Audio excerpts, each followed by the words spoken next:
कहानी की शुरुआत में हम एक मछुआरे को देखते हैं जिसका नाम सोलोमन है। सोलोमन की एक छोटी सी फैमिली है जिसमें उसकी वाइफ, उसके 2 छोटे बच्चे और एक बड़ा बेटा है जिसे सोलोमन पढ़ा लिखा कर डॉक्टर बनाना चाहता है। वो नहीं चाहता कि मेरा बेटा मेरी तरह एक मछुआरा बने, लेकिन सोलोमन बहुत ज्यादा गरीब होता है। इसलिए एक दिन जब उसके बेटे की स्कूल से छुट्टी होती है तब वो अपने बेटे को घर वापस लेकर आ रहा होता है। रास्ते में वो अपने बेटे से कहता है कि बेटा, गरीबी के चलते मैं तो पढ़ नहीं पाया, लेकिन मैं तुम्हें डॉक्टर जरूर बनाऊंगा। ये दोनों ये बातें कर ही रहे होते हैं। तभी सोलोमन देखता है कि आतंकवादी ग्रुप के लोग उनके गाँव पर हमला करने के लिए बढ़ रहे हैं। ये देखकर सोलोमन अपने बेटे को लेकर तेजी से गांव की तरफ दौड़ता है और जल्दी से अपने घर पहुंचता है, जहां वो अपनी वाइफ और बाकी बच्चों से कहता है कि हमें फौरन इस घर को छोड़कर यहां से निकलना होगा क्योंकि आतंकवादी लोग हम पर हमला करने आ रहे हैं। वो अपने घर को पीछे से तोड़ देता है और अपनी वाइफ और बच्चों को घर के पीछे के रास्ते से निकाल देता है। अब वो जैसे तैसे करके अपनी वाइफ और बच्चों को यहाँ से भगाने में कामयाब हो जाता है, लेकिन वह खुद उन आतंकवादियों के हाथ लग जाता है। उन आतंकवादियों ने और भी कई सारे लोगों को पकड़ लिया था और कई लोगों को मार दिया था। इस आतंकवादी ग्रुप में बच्चे भी थे जो सरकार से नफरत करते थे और जो कोई भी सरकार को सपोर्ट करता था ये आतंकवादी लोग उसे मार डालते हैं। अब यहाँ आतंकवादी ग्रुप का जो लीडर होता है वो लोगों के हाथ काट रहा होता है ताकि ये लोग सरकार को वोट न दे सकें। जब सोलोमन की बारी आती है और एक आतंकवादी उसका हाथ काटने ही वाला होता है तभी ग्रुप का लीडर उसे रोक लेता है। ग्रुप का लीडर देखता है कि सोलोमन ताकतवर और मजबूत है, इसलिए ये लोग सोलोमन को जीप में बिठाकर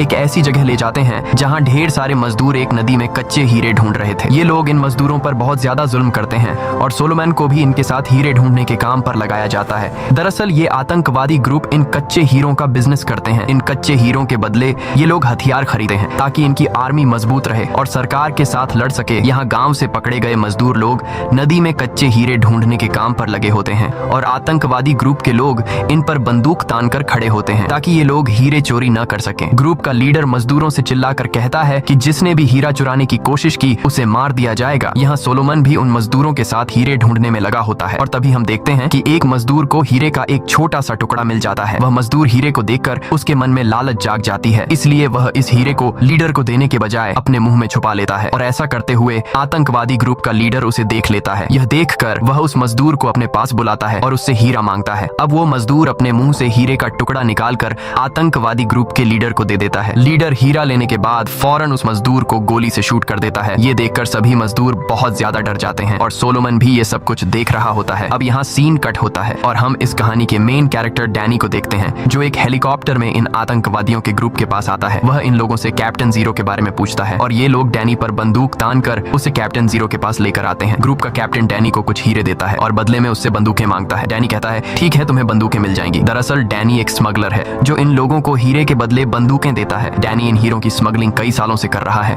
और वह इस काम में काफी प्रोफेशनल होता है। वह हर बार पुलिस को चकमा देकर बॉर्डर क्रॉस कर लेता है। इस बार वह कुछ बकरियों को लेता है और इन बकरियों में से एक बकरी की खाल में उन हीरों को छुपा देता है। बॉर्डर क्रॉस करते वक्त पुलिस उसे पकड़ लेती है। डैनी को लग रहा था कि हमेशा की तरह आज भी वो यहाँ से पुलिस को चकमा देकर निकल जाएगा, लेकिन आज उसकी किस्मत साथ नहीं देती। पुलिस उन बकरियों की तलाशी लेती है और उन बकरियों की तलाशी लेते हुए उन्हें हीरे मिल जाते हैं और डैनी पकड़ा जाता है, जिसके बाद डैनी को जेल में डाल दिया जाता है। वहीं हमें कच्चे हीरों की खान दिखाई जाती है जहाँ सभी मजदूर हीरे ढूंढने में लगे होते हैं और सोलोमन भी हीरे ढूंढने में लगा रहता है। तभी उसके हाथ एक बहुत बड़ा हीरा लग जाता है। उस हीरे को देखकर सोलोमन की आंखें खुली की खुली रह जाती हैं क्योंकि वो हीरा साइज में काफी बड़ा था। अब सोलोमन सोचता है कि यह हीरा गैंग के लीडर को दूं या नहीं, क्योंकि कुछ देर पहले आतंकवादी ग्रुप का लीडर एक छोटे हीरे के टुकड़े की वजह से एक आदमी को मार चुका था। डर के मारे सोलोमन को यह हीरा ग्रुप के लीडर को देने का ख्याल आता है, लेकिन फिर वह सोचता है कि इस हीरे से मैं मालामाल हो सकता हूँ। लकीली उसी वक्त वहाँ पर पानी को पंप करने वाली मोटर खराब हो जाती है जहाँ से प्रेशर से पानी निकलता है, जिससे सारे लोगों का ध्यान उस तरफ चला जाता है और मौके का फायदा उठाते हुए सोलोमन इस बड़े हीरे के टुकड़े को अपने पैरों की उंगलियों में छिपा लेता है। अब सोलोमन समझ जाता है कि अगर जल्दी इस हीरे के टुकड़े को छुपाकर नहीं रखा गया तो यह हीरा मेरे पास पकड़ा जाएगा और हीरा चोरी करने के जुर्म में मुझे मार दिया जाएगा। अब सोलोमन चालाकी दिखाते हुए एक आतंकवादी से बाथरूम जाने का बहाना बनाता है। वो आतंकवादी सोलोमन को वॉशरूम जाने की इजाजत दे देता है, लेकिन जैसे ही सोलोमन जाने वाला होता है तभी ग्रुप का लीडर सोलोमन के पास आता है और सोलोमन की चेकिंग करने लग जाता है। अब सोलोमन को लगता है कि वो पकड़ा जाएगा, लेकिन ग्रुप का लीडर सोलोमन की काफी बारीकी से चेकिंग लेने के बाद भी उसे कुछ नहीं मिलता क्योंकि सोलोमन ने वो हीरा काफी सेफ जगह में छुपा रखा था। अब गैंग का लीडर भी सोलोमन को जाने देता है और सोलोमन उनसे काफी दूर जाकर झाड़ियों में बैठ जाता है जहां वो इस हीरे के टुकड़े को निकालकर एक खड्डे में दफनाने ही वाला होता है। तभी पीछे से वही ग्रुप का लीडर आकर सोलोमन पर बंदूक तान देता है और वो कहता है ये हीरा मुझे दे दो और चालाकी बिल्कुल भी मत करना वरना तुम मारे जाओगे। अब सोलोमन उसे वो हीरा देने ही वाला होता है, तभी वहाँ पर इस कंट्री की आर्मी उन पर अटैक कर देती है और जो लीडर सोलोमन से हीरा मांग रहा होता है वो बुरी तरह से घायल हो जाता है। अब सोलोमन जल्दी से उस हीरे को एक कड़े में छिपा देता है और वहां से भागने लगता है, लेकिन तभी आर्मी वाले उसे एक आतंकवादी समझकर पकड़ लेते हैं और जेल में डाल देते हैं। ये वही जेल होता है जहाँ पर डैनी को रखा गया था। डैनी भी वहाँ पर मौजूद होता है। तभी गार्ड वाले स्ट्रेचर पर एक आदमी को लेकर आते हैं जो बुरी तरह से घायल था, और ये आदमी कोई और नहीं बल्कि आतंकवादी ग्रुप का लीडर होता है जिसने सोलोमन के पास वो बड़ा हीरा देखा था। जब वो सोलोमन को देखता है तो वो चिल्लाकर कहने लगता है, मुझे मेरा हीरा वापस दो जो तुमने मुझसे चुराया था। यहाँ ग्रुप का लीडर सोलोमन के आसपास कैदियों से कहता है कि इस आदमी के पास एक बहुत ही बड़ा हीरा है। इतना बड़ा हीरा मैंने अपनी जिंदगी में नहीं देखा। जो कोई भी सोलोमन से मेरा हीरा निकाल कर देगा मैं उसे $10,000 दूंगा। पैसों का सुनकर सभी कैदी सोलोमन की तरफ देखने लगते हैं। यह सब डैनी भी देख रहा होता है और सोलोमन को पता चल जाता है कि ये लोग मुझे नहीं छोड़ेंगे। इसलिए वो गुस्से में आतंकवादी ग्रुप के लीडर पर चिल्लाने लगता है कि मेरे पास कोई हीरा नहीं है। वह अपने कपड़े उतार कर कहता है, देख लो, मेरी तलाशी लो, कहाँ है हीरा। ये काम करके सोलोमन वहाँ मौजूद सभी कैदियों को तो चकमा दे देता है, लेकिन डैनी को नहीं। डैनी समझ जाता है कि सोलोमन के पास सच में एक बहुत ही बड़ा हीरा है। जेल में रहते हुए कई दिन गुजर जाते हैं और अपने गुनाह की सजा काटने के बाद डैनी को छोड़ दिया जाता है। वो बाहर जाकर अपने दोस्त से मिलता है और उसे कहता है, जेल में सोलोमन नाम का एक आदमी है जिसके पास हीरे का एक बहुत ही बड़ा टुकड़ा है। हमें उसे भी जेल से बाहर निकालना होगा ताकि हम उससे उस हीरे के बारे में जान सकें। डैनी का दोस्त डैनी से कहता है कि सोलोमन को छुड़ाने के लिए हमें पैसों की जरूरत पड़ेगी। डैनी कहता है कि तुम पैसों का टेंशन मत लो, मैं कुछ करता हूँ। डैनी कुछ दिनों के लिए एक होटल में रुकता है और हम देखते हैं कि डैनी अपना एक नकली दांत बाहर निकालता है और उसमें से एक हीरा निकालकर मार्केट में भेज देता है और उन पैसों में से कुछ पैसे अपने दोस्त को देखकर सोलोमन को जेल से छुड़ाने के लिए देता है। असल में डैनी को सोलोमन से कोई हमदर्दी नहीं थी, बल्कि वो सोलोमन से वो हीरा हासिल करना चाहता था। कुछ दिन बाद हम देखते हैं कि सोलोमन भी जेल से आजाद हो चुका है। जेल से निकलते ही सोलोमन के पास उसका दोस्त आता है और उसे कुछ पैसे और डैनी का कांटेक्ट देता है और कहता है, डैनी से कांटेक्ट कर लेना। लेकिन सोलोमन ऐसा बिल्कुल नहीं करता। वह डैनी से कांटेक्ट करने के बजाय अपनी फैमिली को ढूंढने लगता है। दूसरी तरफ डैनी एक बार में जाता है जहाँ पर उसकी मुलाकात एक लड़की से होती है जिसका नाम मैडी है। डैनी मैडी को देखकर उसे पसंद करने लगता है, लेकिन बातचीत के दौरान जब डैनी को पता चलता है कि मैडी एक रिपोर्टर है तो डैनी उससे यहीं पर छोड़कर जाने लगता है। रिपोर्टर को पहले से ही पता था कि डैनी एक हीरो का स्मगलर है और अब रिपोर्टर डैनी के पीछे जाकर उससे हीरो की स्मगलिंग के बारे में जानने की कोशिश करती है। रिपोर्टर डैनी से एक आदमी के बारे में पूछती है जिसका नाम रोलेक्स है, लेकिन डैनी उसे रोलेक्स के बारे में कुछ भी नहीं बताता। दरअसल रोलेक्स अमेरिका का सबसे बड़ा हीरो का बिजनेसमैन होता है। दूसरी तरफ हम सोलोमन को देखते हैं जो एक रेफ्यूजी कैंप में जाता है और वहाँ अपनी फैमिली को ढूंढने लगता है, लेकिन वहाँ उसे अपनी फैमिली का कोई भी नहीं मिलता। वह बाहर लगाई गई लिस्ट को भी देखता है, लेकिन उस लिस्ट में भी सोलोमन की फैमिली का कोई पता नहीं चल रहा था। दरअसल सोलोमन की फैमिली एक पहाड़ी इलाके में आतंकवादी ग्रुप से छिपी हुई थी, लेकिन तभी वहाँ पर आतंकवादी ग्रुप आ जाता है और वो वहाँ पर कई लोगों को पकड़कर अपने साथ ले जाते हैं, जिनमें से एक सोलोमन का बेटा भी होता है। ये आतंकवादी ग्रुप उन बच्चों को अपने बेस पर ले जाते हैं जहाँ पर ये आतंकवादी उन बच्चों का ब्रेन वॉश करते हैं। वो इन बच्चों को बंदूक देकर लोगों को मारने के तरीके सिखाते हैं। यह लोग बच्चों को नशे के इंजेक्शन भी लगाते हैं ताकि इनसे बुरे काम करवा सकें। अब यहाँ हम डैनी को देखते हैं जिसके पास एक आदमी आता है और वो आदमी डैनी को एक पर्ची पकड़ाकर कहता है कि कर्नल ने तुम्हें बुलाया है, जिसके बाद डैनी कर्नल के पास चला जाता है। दरअसल डैनी 19 साल का था तब से वो कर्नल के पास है। डैनी ने कई सालों तक कर्नल की प्राइवेट आर्मी टीम में ड्यूटी भी की, लेकिन अब डैनी ने प्राइवेट आर्मी की नौकरी छोड़ दी है। कर्नल एक बहुत ही बेरहम इंसान है जो अपने फायदे के लिए किसी को भी इस्तेमाल कर सकता है और कर्नल ने डैनी को इसलिए बुलाया था क्योंकि अब कर्नल को भी उस हीरे के टुकड़े के बारे में पता चल चुका था। कर्नल डैनी से कहता है कि पिछली बार तुम्हारी वजह से मेरा कई हीरो का नुकसान हुआ था, इसलिए अब तुम मुझे वह बड़ा हीरे का टुकड़ा ला कर दोगे। असल में पिछली बार जब डैनी बकरियों के काल में हीरे के टुकड़े छुपाकर बॉर्डर क्रॉस करते हुए पकड़ा गया था, उन हीरो में कर्नल का भी हिस्सा था, इसलिए कर्नल डैनी से कहता है कि तुम मेरे कर्जदार हो। दरअसल ये सभी एक दूसरे के साथ जुड़े हुए हैं। डैनी कर्नल के लिए काम करता है, कर्नल डैनी को हथियार देता है और डैनी उन हथियारों को आतंकवादी ग्रुप को सप्लाई करता है। बदले में डैनी उन आतंकवादियों से हीरे लेता है और वो हीरे डैनी कर्नल को देता है और कर्नल इन हीरो को अमेरिका के सबसे बड़े डायमंड बिजनेसमैन रोलेक्स को पहुंचाता है। इस तरह से इनका यह इलीगल बिजनेस चलता है और इस इलीगल बिजनेस में कई मासूम लोगों की जान चली जाती है। अगले सीन में हम डैनी और सोलोमन को देखते हैं। डैनी सोलोमन से कहता है कि वह बड़ा हीरा जो तुम्हारे पास है उसका आधा मालिक मैं भी हूँ क्योंकि मैंने तुम्हें जेल से छुड़ाया है, लेकिन सोलोमन डैनी को इग्नोर कर देता है और कहता है कि मेरे पास कोई भी हीरा नहीं है। डैनी सोलोमन से कहता है कि अगर तुम चाहते हो कि तुम दोबारा अपनी फैमिली से मिलो तो इस दुनिया में सिर्फ एक मैं ही हूँ जो तुम्हें तुम्हारी फैमिली से मिलवा सकता हूँ, लेकिन इसके लिए तुम्हें मेरा एक काम करना होगा। तुम्हारे पास जो हीरा है मुझे उसके बारे में बता दो, बदले में मैं तुम्हें तुम्हारी फैमिली से मिलवा दूंगा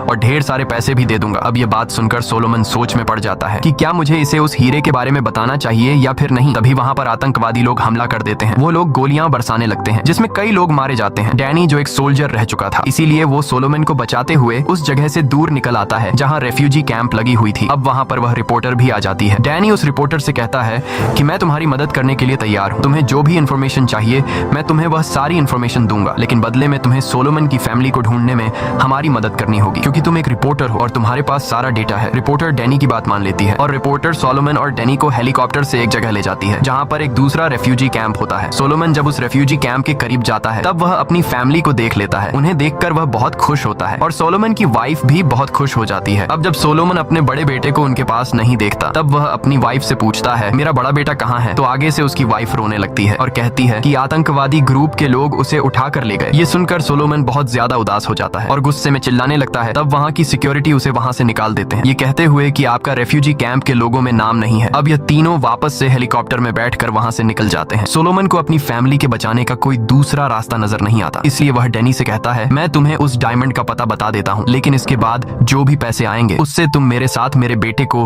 उन लोगों से आजाद करने में मेरी मदद करोगे। यहाँ पर डैनी मान जाता है। अब वह लोग वहाँ जाने के लिए तैयार होने लगते हैं, लेकिन वहाँ जाना इतना आसान नहीं था क्योंकि वे आतंकवादी लोग बहुत ही ज्यादा खतरनाक थे। अब यहाँ डैनी कहता है, मैं जिस आदमी के लिए काम करता हूँ वह एक कर्नल है और उसके पास आर्मी की एक पूरी यूनिट है जो इन आतंकवादियों से लड़ सकती है, इसीलिए हमें पहले उनके पास जाना चाहिए। डैनी की बात उन्हें ठीक लगती है। इसके बाद यह तीनों गाड़ी में बैठकर उस जगह के लिए निकल पड़ते हैं। कुछ रास्ता तय करने के बाद यह लोग पैदल जंगल में आगे बढ़ने लगते हैं। ये जंगल काफी ज्यादा घना होता है और कई घंटों के सफर करने के बाद यह लोग रास्ता भटक जाते हैं। उन्हें कुछ समझ नहीं आ रहा होता कि जाना किस तरफ है। तभी उनके सामने जंगल के आदिवासी लोग आ जाते हैं और वो लोग इन्हें घेर लेते हैं, लेकिन रिपोर्टर उन्हीं की लैंग्वेज में उनसे बात करने लगती है और उन्हें इस बात की यकीन दिलाती है कि हम आप लोगों को कोई नुकसान नहीं पहुंचाएंगे, इसलिए आप भी हमें कुछ मत कहिएगा। इसके बाद इन लोगों में दोस्ती हो जाती है और वे जंगल के लोग उन्हें अपने ठिकाने पर ले जाते हैं जहाँ यह लोग कुछ देर के लिए आराम करते हैं। अब यहाँ डैनी देखता है कि रिपोर्टर बहुत ज्यादा परेशान है। डैनी रिपोर्टर से उसकी परेशानी की वजह पूछता है। तब रिपोर्टर बताती है कि अगर मैं चाहती तो मैं एक सुकून भरी जिंदगी गुजार सकती थी, लेकिन मैंने वह रास्ता नहीं चुना क्योंकि मुझ में एक तरह का दुनिया को बचाने का जुनून है। मैं दुनिया के किसी भी कोने में होने वाले जुल्म और गलत काम को रोकना चाहती हूँ, लेकिन अब मैं यह दुख भरी कहानियां लिख लिख कर थक चुकी हूँ क्योंकि इससे लोगों पर ज्यादा असर नहीं हो रहा। मैं उन अमीर लोगों को बताना चाहती हूँ कि जिस कीमती हीरो की ज्वेलरी को वे पहनते हैं उन हीरो की कीमत किसी का हाथ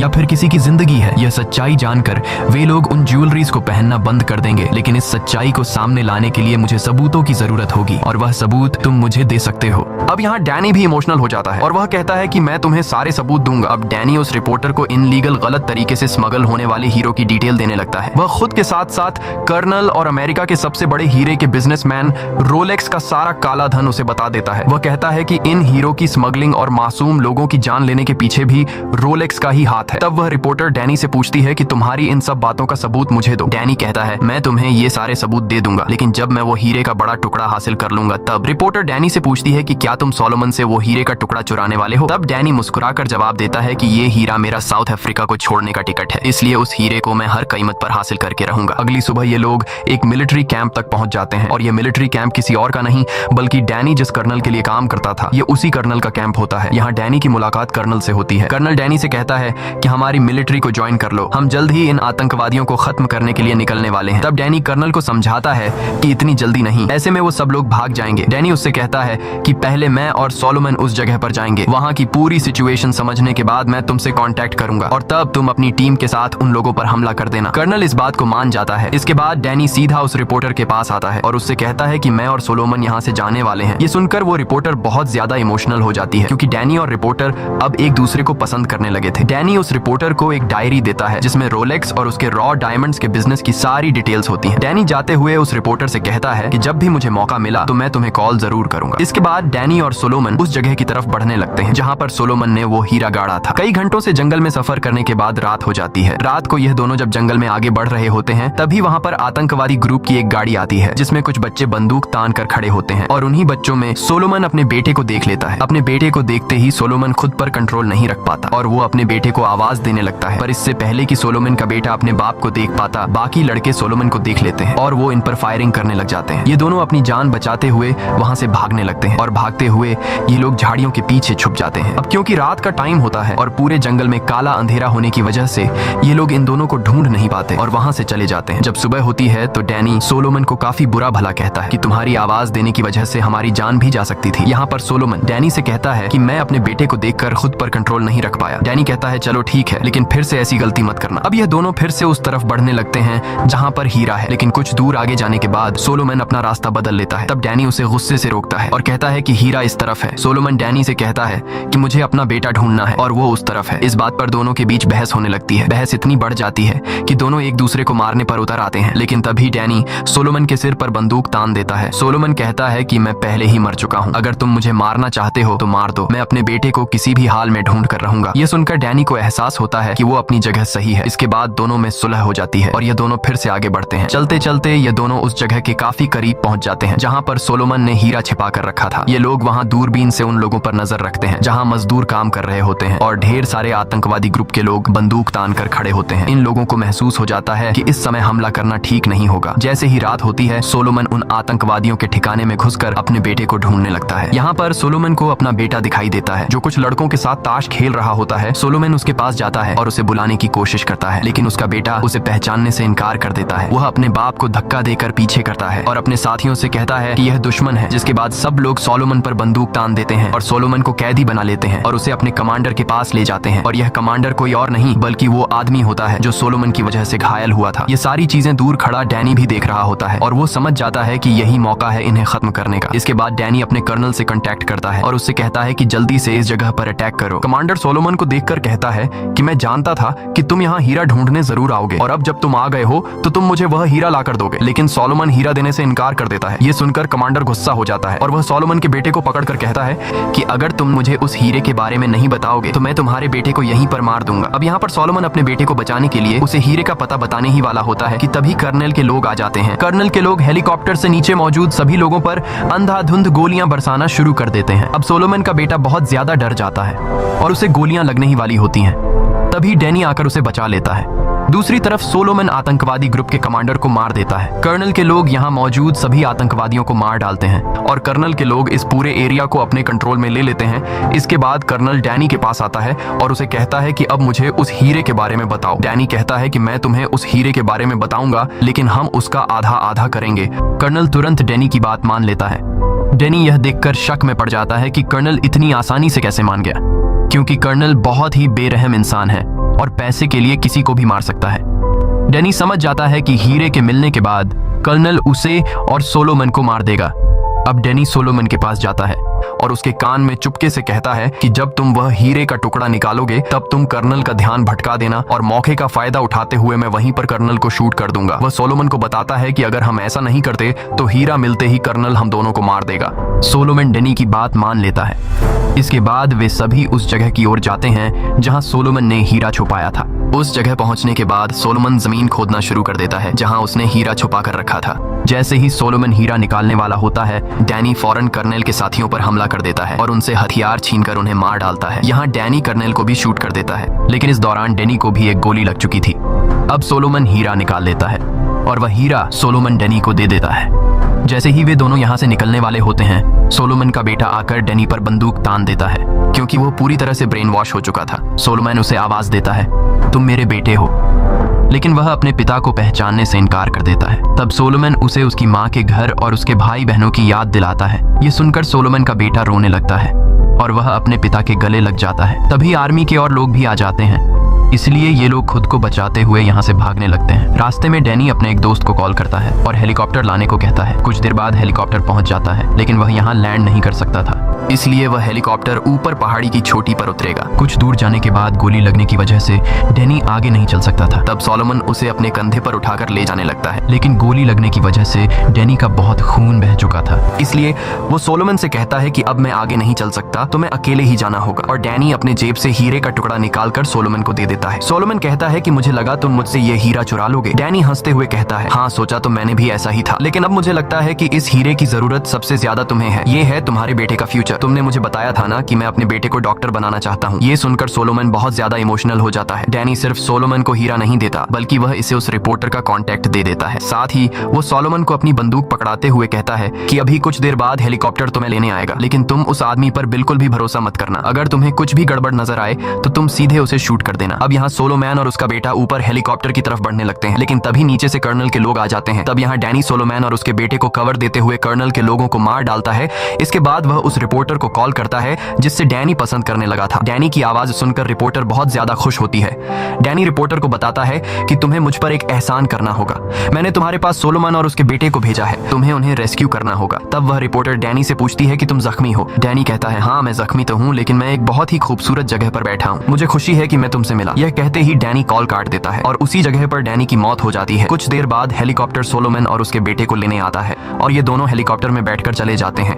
इसके बाद हमें दिखाया जाता है कि सोलोमन लंदन पहुंच गया है, जहां उसे रिपोर्टर मिलती है। रिपोर्टर सोलोमन को समझाती है कि तुम्हें ये हीरा अमेरिका के सबसे बड़े हीरे के बिजनेसमैन रोलेक्स को देना होगा। रोलेक्स ही वह बंदा है जो इस पूरे गेम को चला रहा है। उसने कई मासूम लोगों की जान ली है। डैनी और तुम्हारी इस हालत का जिम्मेदार रोलेक्स ही है। इसके बाद सोलोमन रिपोर्टर की बात को मानते हुए रोलेक्स के पास जाता है, जहां सोलोमन रोलेक्स के साथ एक सौदा करता है। सोलोमन रोलेक्स से कहता है कि तुम मुझे मेरी फैमिली लौट आओगे और मैं तुम्हें यह हीरा दूंगा। रोलेक्स मान जाता है और वह सोलोमन को उसकी फैमिली से मिलवा देता है। साथ में उसे पैसों से भरा हुआ एक बैग भी देता है और यह सब कुछ अब वह रिपोर्टर चुपके से कैमरा में कैप्चर कर रही होती है। रिपोर्टर के पास और भी रोलेक्स के खिलाफ सबूत होते हैं जो उसे डैनी ने दिए थे।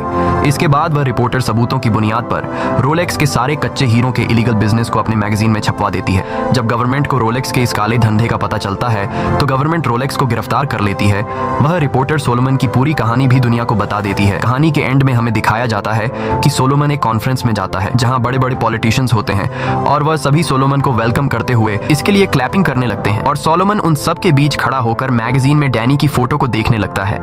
इसी के साथ यह कहानी खत्म हो जाती है। अगर आपको यह वीडियो अच्छी लगी हो तो हमारे चैनल को सब्सक्राइब और वीडियो को लाइक जरूर कीजिए।